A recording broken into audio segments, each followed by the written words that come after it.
Yeah. What about here? Yeah. What about here? No. Tell me when it's going. You got water.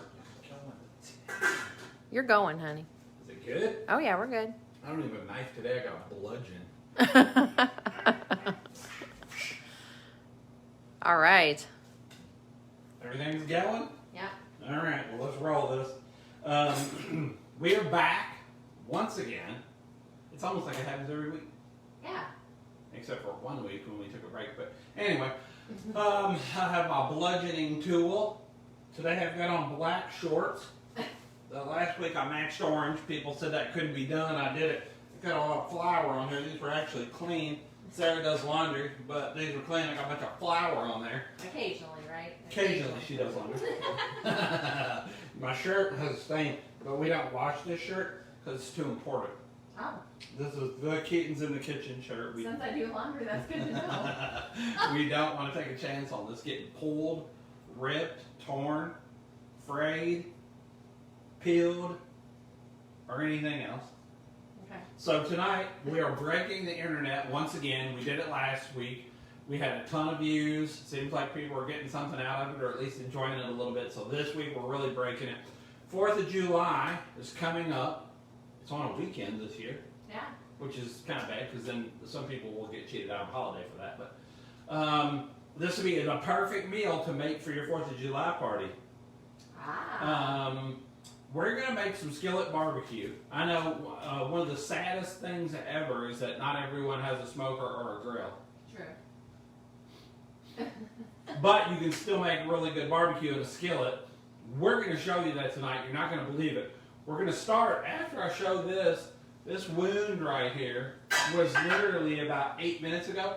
I was extricating a baby coon from the garage. This is true. And he was like this. He was just like, "Argh." And so there's a spot there. They probably can't see it because I don't know if I can either. it's not an AP. It's true though. He did literally just bring a baby raccoon out of the garage with his bare hands. I don't know why the little fellow was in there. He was like, oh, hello, you're knocking things off the wall. I'm showing my muscles. Yeah. That's how you get baby coons out. Yeah. So. He was one of 4 baby coons that all of a sudden were in our backyard. Mama must not have come home. It's kind of sad. Yeah, that's really. exactly right. I went ahead and erased all our stuff while I was That's good. God love you. All Alright, barbecue chicken. Barbecue chicken, and we're going to do the homemade mac and cheese. Now, keep this recipe in mind. Come holidays, this is the mac and cheese to make that all your, well, maybe you don't want all your family coming back around constantly. If you do want your family coming around, keep this recipe in mind because it's off the charts. If you don't want them coming around, do that like box stuff. Yeah. That you just add milk to. So Sarah's going to start with the mac and cheese. I'm just going to swing this thing around like I know what I'm doing. She's going to do the mac and cheese. All right, we're going to do mac and cheese first. I'm going to set my oven at 350. I'm doing that now because I didn't want to preheat because it's hot outside. 2 different kind of rules of thought on mac and cheese. Some people do it stovetop, some people do it in the oven. I grew up eating it out of the oven with the breadcrumbs on top, so that's how we're making it tonight. So I have my pasta water boiling. I went ahead and got that going, just so we wouldn't be waiting around for boiling water. I'm going to put in about a teaspoon of salt, a little bit of oil, because once again I'm doing gluten-free noodles tonight. If you're doing regular pasta, just do salt.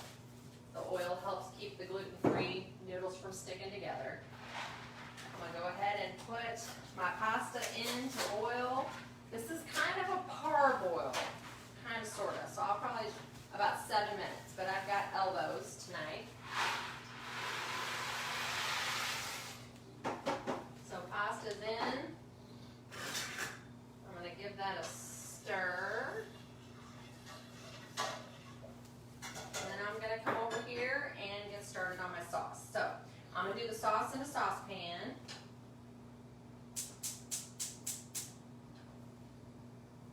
Okay. And we use all the good stuff here. We're going to use about a half a stick of butter. We're going to let that melt down.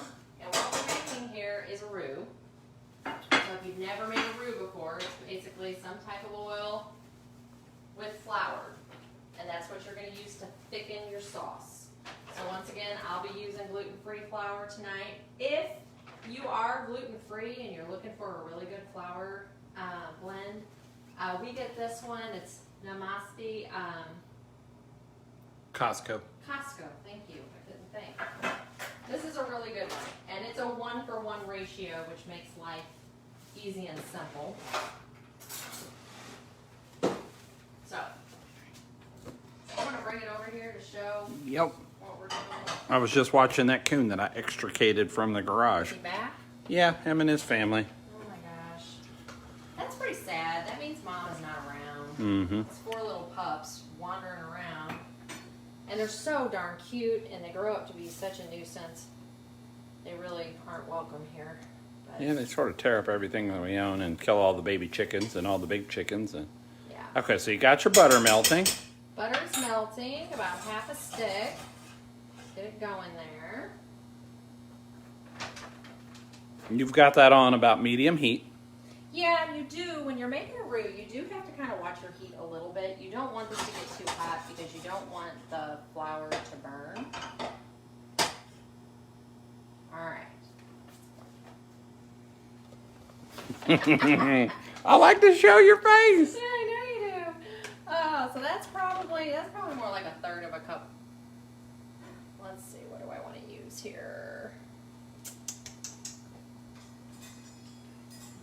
It's probably about 1/3 of a cup of flour. So you're just going to go ahead, once your butter is melted, you're going to stir that flour in. So basically, you've almost got the consistency right now of like a thick batter on something, and that's just butter and flour. Okay. You can see it simmering. All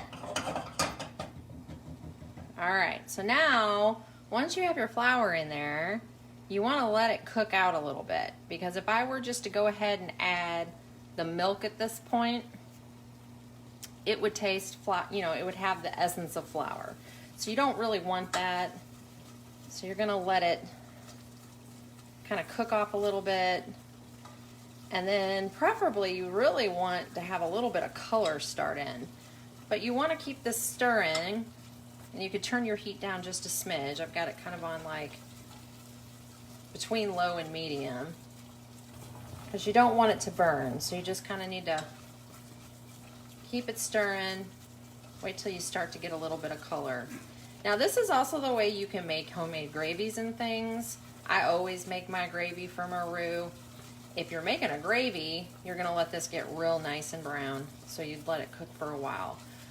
But for our purposes tonight, it doesn't really need to be. It just, you want to get rid of that flour flavor and bring a little bit of color out.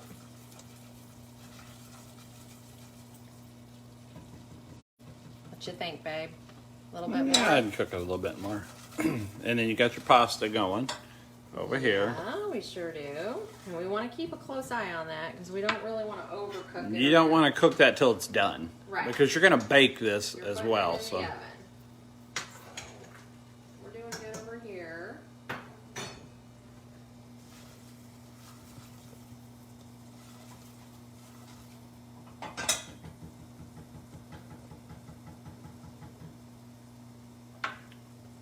I'm going to grab a measuring cup real quick. Sorry about that, ladies and gentlemen. I was showing inside the cabinet. Yeah.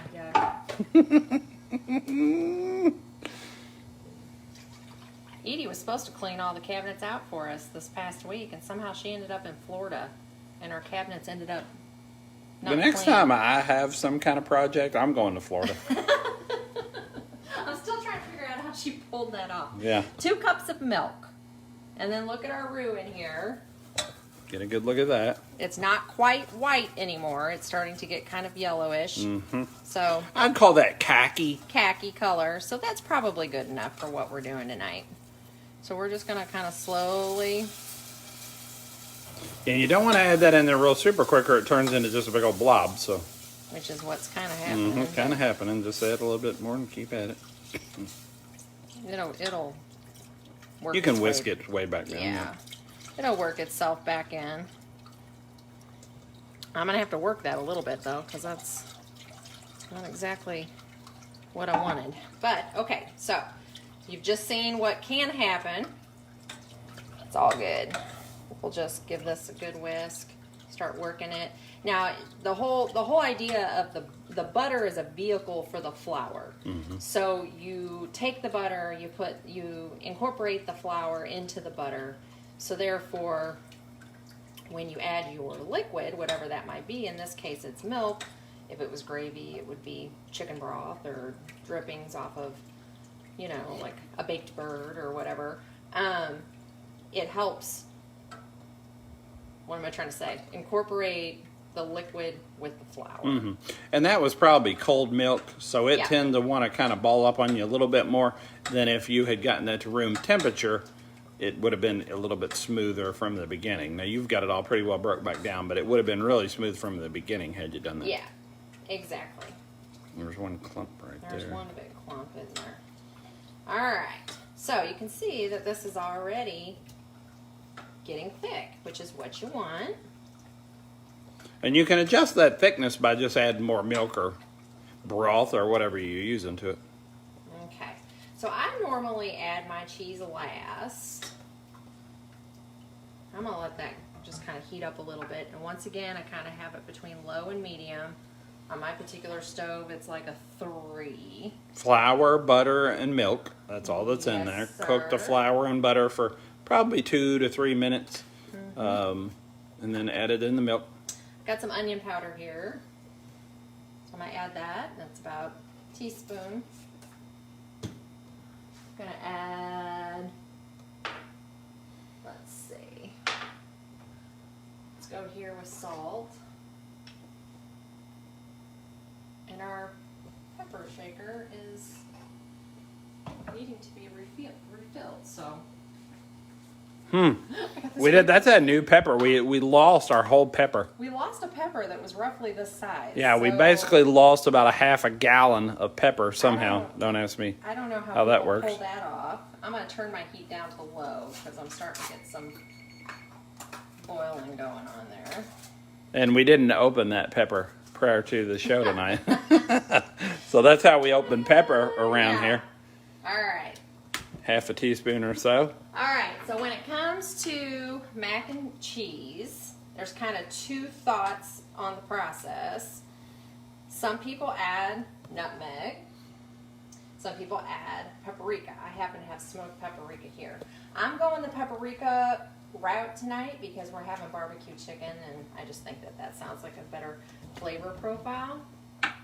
So if you were to do nutmeg, it's literally like a pinch. You're just kind of like adding that, so it seems to bring out the flavor of cheese.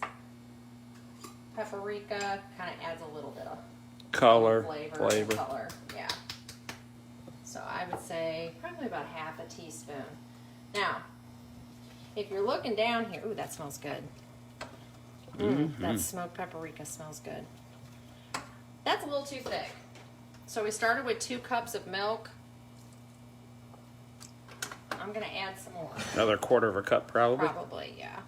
And we're just gonna kind of stir that down in there. You're looking for cheese sauce. You know, everybody knows what cheese sauce, consistency of cheese sauce. That's about what you're looking for. Okay. So we're getting smoother, kind of that glossy finish. One of our old buddies, Clay Hudnall's watching. We'll shout out to him. We haven't There you seen Clay go. since the DU dinner. Yeah, It's good to see him popping in. yeah. So I thinned that down just a little bit. It's smoother. Honestly, I would like it smoother. I won't try to bluff anybody here. I'd like it smoother, but we may or may not get that. But we're getting kind of that glossy finish on it. All right.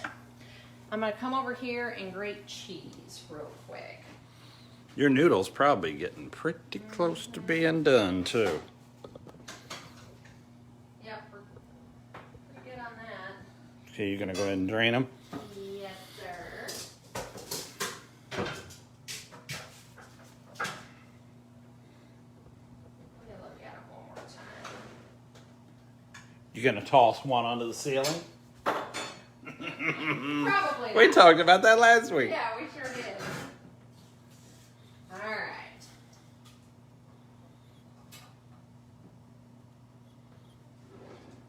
Do you have the pot that you're putting those in? Yeah, it's right Okay. there.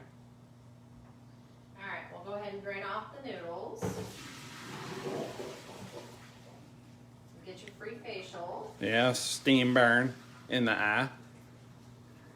Alright. We'll just let those sit. Yeah. So I'm going to go ahead and spray these off. Now, if you're doing regular pasta, you probably don't need to do this. The gluten-free, they break down so quickly. I always spray it with cold water to kind of stop the cooking process so we don't get overcooked. Regular pasta holds up better. Probably don't need to do this. Whoop. All right, let that sit, let that drain off. Okay, so I'm gonna come over here. I'm gonna go ahead and turn my heat off of that sauce. I've got some of the cheese already grated. I went ahead and went with Kobe Jack, so you know you kind of get the Kobe and the Jack together, so that helps. And then I've got some cheddar or sharp cheddar cheese here, so that's kind of the 3 cheeses I'm going with. I already shredded some for time. I like block cheese. I like to shred my own cheese, especially if I'm going to melt it down in a sauce. The pre-shredded cheeses that come in the bag, they're very convenient. I mean, I use them. Shawn uses them. When Shawn and I first got together, we went back and forth on this all the time because I like to shred my own cheese. But the fact of the matter is when you're melting cheese down, those pre-shredded cheeses that come in the bag, they are sprayed with kind of a waxy type substance. And it's an anti-caking agent, which keeps the, you know, your shredded cheese from becoming one big lump at the bottom of the bag. So they have their place, they have their time and place. But to me, if I've got the extra time, and especially if I'm melting something down and want it smooth like a sauce, I like to shred my own. Takes half a minute longer, but and this is the really cute grater we got from your mom, right? Yeah, from Italy. She brought That has an olive wood handle. That's adorably cute. Very cute, very cute. That's our gadget of the day, I suppose. Yeah, a little gadget of the day, multi-sided. So I said 2 cups of cheese. That's probably more like 3. So that's, but that's what we're gonna go ahead and use. So we're just Yeah, you gotta have your mac and cheese cheesy. Come on, That's right. people. Don't skimp on your cheese. So I'm gonna add roughly about half of that, and then come back in with my whisk. You're just gonna work your cheese down into the sauce, and I can tell you right here, right now, I'm most likely gonna need a little more milk. That sauce pretty thick right now. It's pretty thick. So, you know, this is one of those things where you just kind of have to play with it. And this is where people get in trouble when they're following recipes. Because you'll have all these measurements, and then you'll have, you know, your sauce come up too thick. It's not always an exact. Right. So you got to be able You to. can see the consistency of that. It's pretty thick. That's pretty thick. That's thicker than you want it to be. Yeah, you're gonna need, what, another quarter to half cup of milk, probably. Now you gotta watch too, putting cold milk in this is gonna kinda cool that sauce back off again. So I'm you gonna make sure you my turn your heat back on. Good.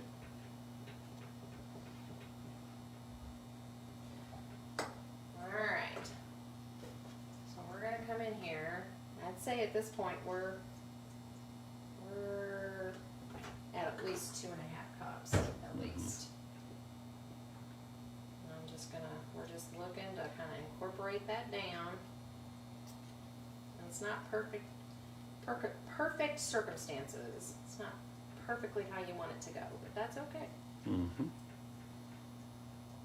Yeah, the whole thing is you can add, and if it was too thin, you could do the exact opposite with a little more flour. Right. You could come back in and put a little more flour in it and then thicken it up. I mean, that happens. I would say that happens more often than it being too thick, is that it's too thin and you need to add a little more flour. But Okay. that's pretty smooth there. It might need a little bit more. I don't know. What do you think? It's a little still on the thick side, honestly. I mean, I don't mind. I mean, I'd rather it be thicker than thinner. Oh, yeah, for sure. Yeah, you want it to stick to your noodles. Stick to your noodles, stick to your gut, stick to your butt. Stick to everything. Oh, I'm making a mess. That's awesome. That's exactly what I normally do. Is just sling it everywhere. You're kind of taking a page out of my book right there. That's exactly The book Keeton in the kitchen. There you go. Yeah. All right. Wait, what should happen here is I should You should go do like this. that. That's really good. I should probably do that again. You should probably Just do to it. make sure. All right. We're going to come back over here. Hugely important. Spray your pan. Spray the pan really good because Unless this, you want to be here next Wednesday, spray Yeah. the mac and cheese. and then you're Googling how to get stuck things out of a pan, and you're putting a dryer sheet in there with hot water and everything else. So in we go. So the perfect amount. It's almost like she's done this before. Uh-huh. Like this isn't my mac and cheese pan. Mm-hmm. All right. Now, people that do stovetop, they just add their pasta to this cheese sauce and give it a good stir. Okay, so if you just want to do the stovetop, you think, oh, if I put breadcrumbs on my mac and cheese, my kids will throw a fit, and maybe my husband too. If your husband throws a fit over breadcrumbs, he crazy. What happened there? Did you have too much cheese? Is that Me? possible? I'm gonna give it a little stir, try to work it down in there a little bit, Okay. and I'm gonna come back in. Ah, okay. So you're not just gonna junk it No, and have us eat it like off of a spoon. that's just because my sauce is kind of thick. Mm-hmm. But this is gonna be really good. It's gonna be fantastic. I can tell you that. Work it kind of down in there a little bit, and you know, you can also kind of. As it heats up in the oven, it's gonna It's thin gonna out heat some up too. in the oven, thin out a little bit. Gravity's also gonna kind of pull it down over time, so that's all good. And I mean, I don't really believe in wasting cheese sauce, so No. we're gonna kind of make it work. Boy, that is some mac and cheese right there. Heck yeah! All right. So from there, we're going to take a little more butter. We're going to throw that in the microwave for just a couple seconds. We've got breadcrumbs, which I know is kind of confusing. Oh, we didn't open these either. Yeah, honey, this is real time. This is we were cooking too real busy, time. Like, you know, scaring off. Yeah, Baby the whole coons. family of baby coons. So this is kind of confusing because these are actually breadcrumbs, even though it looks like Parmesan cheese. This is your Parmesan cheese. I'll pull my butter out here. I'm just going to kind of eyeball this. I don't remember what I said. Half a cup's what that is, probably. Probably. Okay, and then we're going to put some Parmesan in there. Can you move that breadcrumb out of the way? Yeah. There you go. And then we're going to do a little salt. Okay, about a teaspoon. Where'd my pepper go? Here it is. Yeah, we almost lost 2-gallon jugs of pepper in We 1 keep week. losing a pepper this I have time. no idea. I mean, that takes special talent. Yeah, Like, really honestly lost the pepper. the whole thing. Neither one of us can find it. I was the last one to use it, which is usually how it goes around here. Usually if something comes up missing, it's me. Oh, honey, I lost something one time. No, it's typically me. I'll own it. Alright, so basically that butter, you just want to mix this mixture around, get that butter on there so your cheese and your breadcrumbs are less likely to burn, more to get toasted, get nice and crunchy. Because honestly, that's my favorite part of homemade mac and cheese, is the crunchy top. We're going to pour this down over.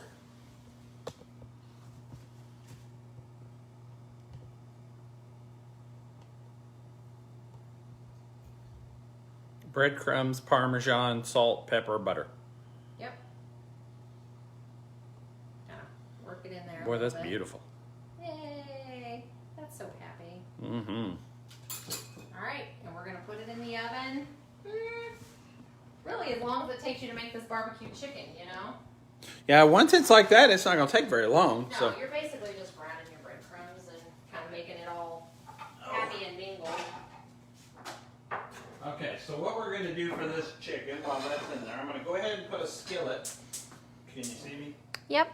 On the oven, and all I'm going to do is put a little bit of oil in the skillet so it can be heating up. This is going to be about 4 tablespoons. So then, let me see here. I got to work my way through it. Well, I'll just come around here. See if you can still see me here. I will go look. What I'm going to do is, and here's the thing about skillet barbecue chicken. You could put these in there, these whole breasts, just like this. You could just put a little flour on them, put them in there, and then do it. It's going to take forever to cook these that are 1.5 inches thick. So I've got this old school knife. Might have been somebody's grandparents, I don't know. I got the knife, and I'm going to butterfly these out to where they're about half the thickness that they were. So if you can see this, I'm going to hold this up.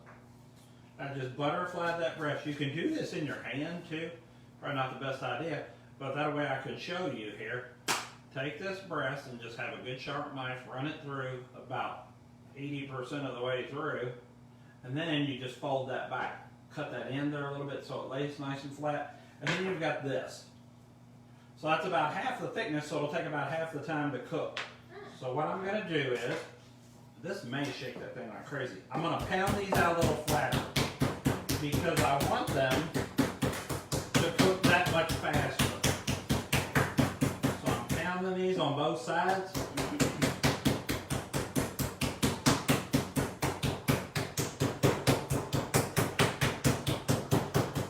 And that's just solely to make them cook faster. It has nothing to do with flavor or any of that. It's just going to make this cook a little faster. Then I've got a little bit of flour. That's all this is. I don't know if I put this on there or not, but this is just a little bit of flour. You can put these in egg wash if you wanted to kind of more of a batter on them. Not really going to make a huge difference because the sauce is going to be the star of this show. So I'm going to put them both sides down, kind of press them down, get that coating on them. Our oil's already going, which is just a little bit of olive oil. I'm going to go ahead and put this one in the skillet. I'm going to turn the heat up just a little bit. And then I'm going to flour up this one. And you can see I pounded those out pretty thin, so they're going to cook fast. Which is good because, again, this is not one of those things that you want to be waiting around forever on your chicken to cook because you're going to make your sauce in that same skillet. So all that is just a little flour on the chicken. You know what I'm going to do? I'm going to show you this too. I've got that one skillet going over there. There's not really enough room in that skillet for both of these pieces to fit like they are. So I'm going to cut this one in half. Keep that in mind as a little trick. That way you don't have to wait and do these in batches and you can do it all at once and everybody's food's ready at the same time. So just bread up that edge that you just created. But anyway, that gives me 2 little pieces here. And then they'll fit perfectly in my skillet. You want me to come over this way? Yeah, you can come and show it. I'm going to get the flour off my hand real quick. That's basically all we have. I will, now if you watch Sarah and I's cooking, hopefully you do, every single week. We don't salt and pepper stuff a lot, and this is not going to be any exception. There's a little bit of salt, somewhere there's pepper. It's over there. It's over, oh, it's over there. And then I'll just hit these with a little bit of pepper. Aww. You're not going to season these up much. It's not going to make a whole lot of difference. That's the reason why. Let me get another cutting board out of here. So while that chicken's going, let me move this stuff right here out of the way. We are going to cut up these vegetables. So it calls for a sweet pepper and an onion and some garlic. Use whatever you like. If you don't like sweet peppers, if you like green peppers better, I use that knife. Some people are going to say you shouldn't use the same knife that you use to cut the chicken. But I am. I'm getting ready to cook all this stuff, so I'm not overly worried about it. So on this sweet pepper here, take out the middle, take out the core. I can smell the chicken cooking. Mm-hmm. So then, I've got all my pieces of my pepper here, and I'm just going to cut. Pretty cool using this old butcher knife. Just cutting these into small, thin strips. You kind of want all this to work together, so you don't really want to have a vegetable sauce, and you don't really want to have nothing but chicken in there, so you kind of want something in between. So spend a little time and cut these a little thinner, and then I'll kind of cut them into a little bit smaller piece there too. The one tip that I can give you on this, if you're using a green pepper, it's going to take more time than these sweet peppers take. Green peppers tend to take more time to break down than sweet peppers do to get tender. So anyway, I've cut that into strips. My chicken's going along over there pretty good. And then I'm going to cut these strips in half. That way I don't have any big pieces in there. So I got an onion, just a small yellow onion, white onion, whatever you've got, sweet onion, any of them will work. Again, the real star of this recipe is the sauce. So this is all adding to that. It's all going into the sauce, but these are not what really makes this whole thing. So I just want these kind of as an added little touch of flavor, a little highlight. Take that onion, slice him up kind of thin.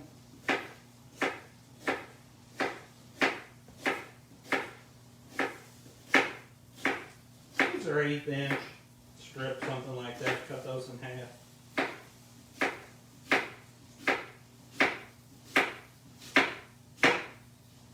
Now that chicken's probably just about cooked on that one side. I'm going to check it here in just a second. And you can check it. Is it brown enough on that one side good? We're getting there. Okay, good. It's still a little blonde. So while that's happening, I'm going to take this garlic clove that I've got, kind of squash it out a little.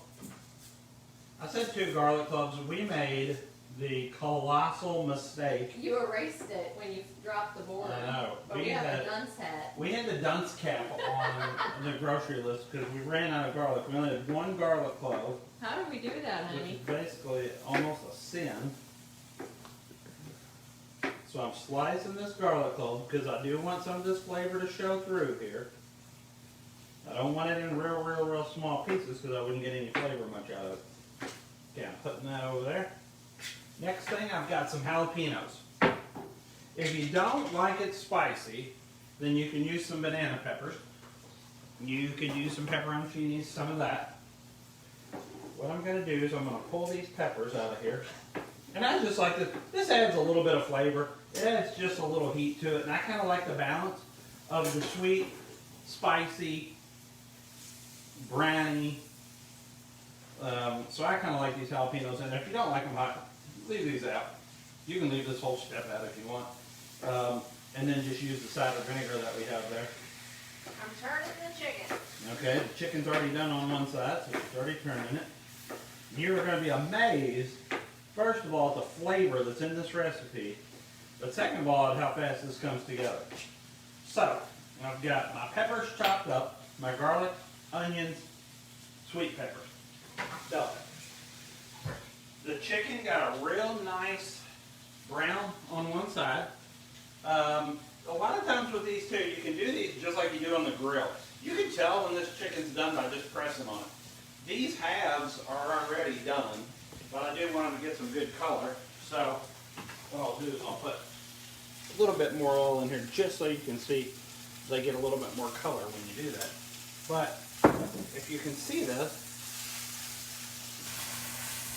I'll kind of get a little bit oil. you know these are done because I can press on these just like so, and they hold up. If they're not, they're real soft. That one's done too. If these are not done, they're real soft and they're real spongy. But this holds up perfectly to me pressing on it. So this is all done already. That's how quick those chicken is when you pound that out. Now, you know what I could do? I could get another knife just to make this easier. And cut this other one in half too. That way you can kind of see. That one's still got a little, there's just a tiny bit of pink in the middle of that. So you can tell that chicken cooked really super fast. These two pieces I'm sure are done. That one was the thicker one of the bunch.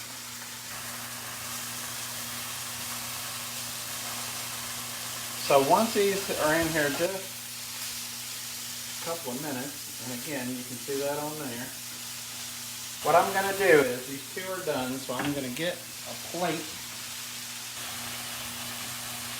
I'm going to pull these out. Watch how quick this whole thing comes together. Take these two out. That's our fine china Oh yeah. right there. Only the best. Those other ones need they're basically done, but I'm going to leave them in there for just a second. I've got the peppers, the onions, the garlic, and the jalapeno. I'm going to go ahead and put that in there.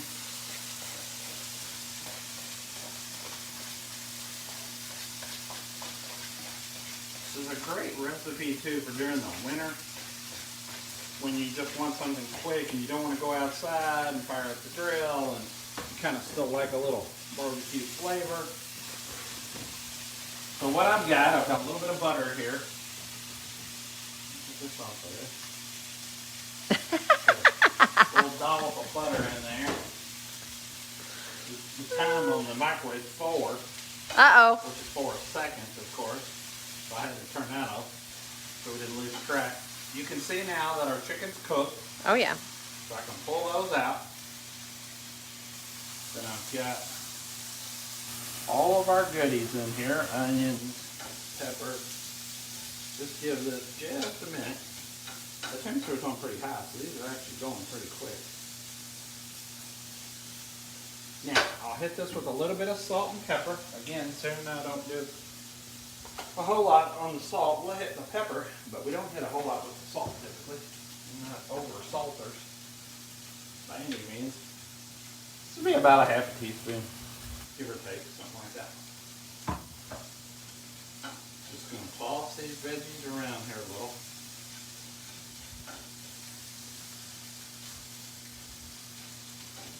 We're on pretty good pace. We're going to have the barbecue chicken and mac and cheese done in 40 minutes, give or take. Pretty good, I'd say. Now, you don't want to cook these all the way down till they're soft. A lot of recipes we will. We still want there to be some texture and some crispiness to these vegetables. So they're just about done. What I've got a little of the juice from the jalapenos. If you don't want to use this, again, use a little vinegar. I'll just show you. I would have, jalapeno, but whatever. That was probably 2 teaspoons. You can use a little vinegar, just a little cider vinegar, maybe a tablespoon, something like that. You're basically trying to get a nice balance of savory, sweet, and what's the word I'm looking for? What's vinegary? Sour? Sour, maybe. There you go. So what's that, honey? That's Dijon mustard, tablespoon. Worcestershire sauce, tablespoon. Then we get to the ketchup. This is going to end up being 3/4 of a cup. Holy moly. It's about 3/4, half to 3/4. And then I have some brown sugar because we want a nice balance of sweet. A lot of the barbecue sauces you get at the store anymore are kind of just sweet. If you like that, omit the vinegar. I kind of like the balance of it, really. I like a little spicy and I like a little sweet. But if you just like the sweet, go with the brown sugar and omit the vinegar. So how much brown sugar? 1/4 of a cup, give or take. And let's use our spoon here. So now let's stir this all together. Ooh, those jalapenos, that juice. Yeah, that juice It's up in the air. heats up. Really good. Now, okay, so I put all this in there, and I can already tell that it's just about right because you can tell by the smell of this. It's making me sweat too. But this sauce is a little thick still. Mm-hmm. We've had a thick sauce night. Yeah. So, Oh, that's good. That's really good, matter of fact. But that's a little too thick for me. So, I have nothing to get anything in, but I'm going to add a little bit of water to it. Let me get a glass out here. Because I want there to be enough sauce to cover my chicken. So, that's a few tablespoons of water. There we go. My goodness, we've just had thick sauce. Thick sauce night all around. That's still just a little thick for me. Another couple of tablespoons. This is personal preference only. So if you like your sauce to be really thick, leave it as is. If you want to thin it down a little bit, add a little bit of water to it. Okay, so I've got that. I'm going to toss my chicken back in here. Make me a little spot for each one of these. And then what I can do is I can make a spot by spooning some of this over the top. That'll make me a little room in there.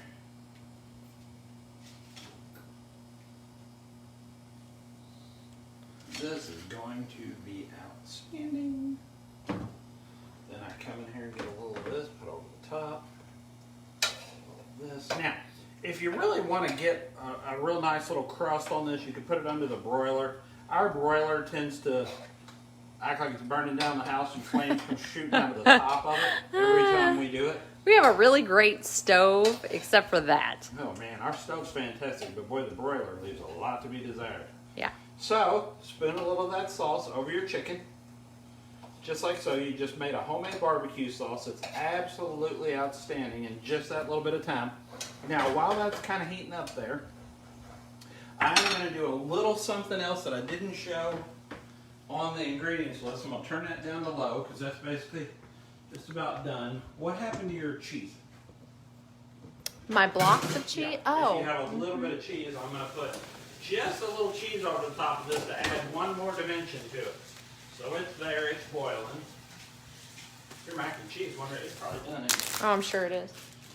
Okay, so. You want cheddar? Yeah, that'd be perfect. Get me another plate. Get my knife. I don't want a lot of cheese. I just want to put it on there kind of as a little added kick to this. So this is some sharp cheddar. Sarah's big on the grating your own cheese. I'm kind of big on letting Kraft grate it for me. And spray it with chemicals. And spray it with chemicals and stuff. I think that adds to the flavor just a little. So, get this down. If you got a couple little chunks there, that's okay too.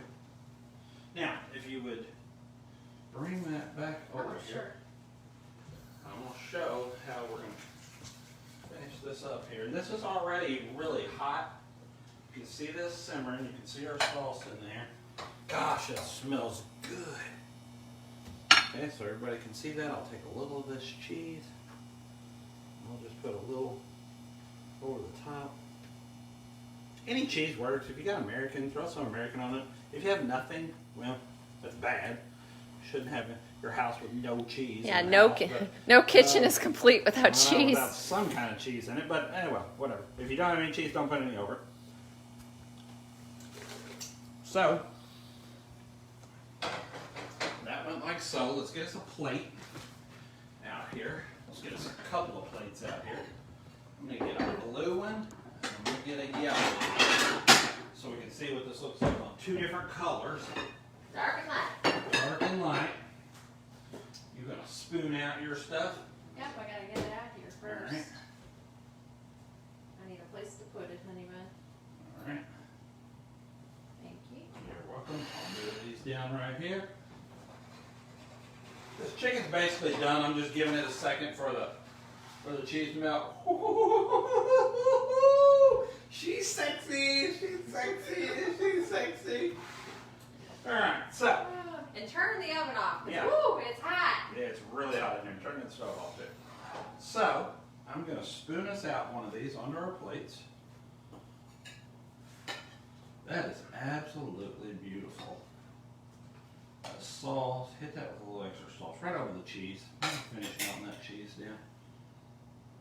Put a little bit more on that one. You Yeah. get a little mac and cheese on that bad boy while I figure out some kind of knife. Oh, yeah. Slice us a. Oh, she's a monkey and it's beautiful. Oh my goodness. Can you see those plates? Yeah, let me turn this just a little. Not gonna really be able to see us as good, but you're gonna see that beautiful mac and cheese. Wow. All right, so. Holy cow, that looks good. Oh, that looks fantastic. And we got enough mac and cheese to like. To feed an army. So if serve the anybody's county. around in the neighborhood, Yeah. wants some mac and cheese. Because we're kidless. Yeah. Oh yeah. Yeah. So call us up. And we got extra mac and cheese.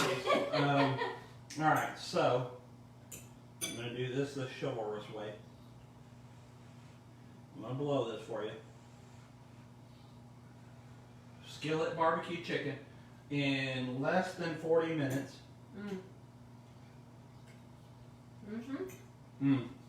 Oh, dude, that's awesome. Really good. That's outstanding. A little spicy too. A little spicy. It's good. And then last but not least, That's a little bit hot. see how thin that sauce got when we put it in there? So it was a little thick to begin with. It thinned out.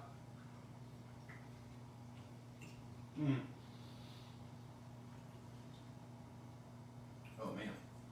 Alright folks. There it is. It's hearty. It sticks to your ribs. It sticks to your fingers. It sticks everywhere. Mac and cheese and homemade skillet barbecue. Less than 45 minutes total. And we messed around a little bit here and there so you get this done in 35 minutes. Next week we'll break the internet with something even better. Hope you enjoyed it. This is outstanding. Remember this for 4th of July and for the holidays this fall. Especially that mac and cheese. Ooh, that's good. Yeah. Good job. I'm going to try a little more of this while you're turning it off. That chicken's good too. Hey, we didn't have our head at the end.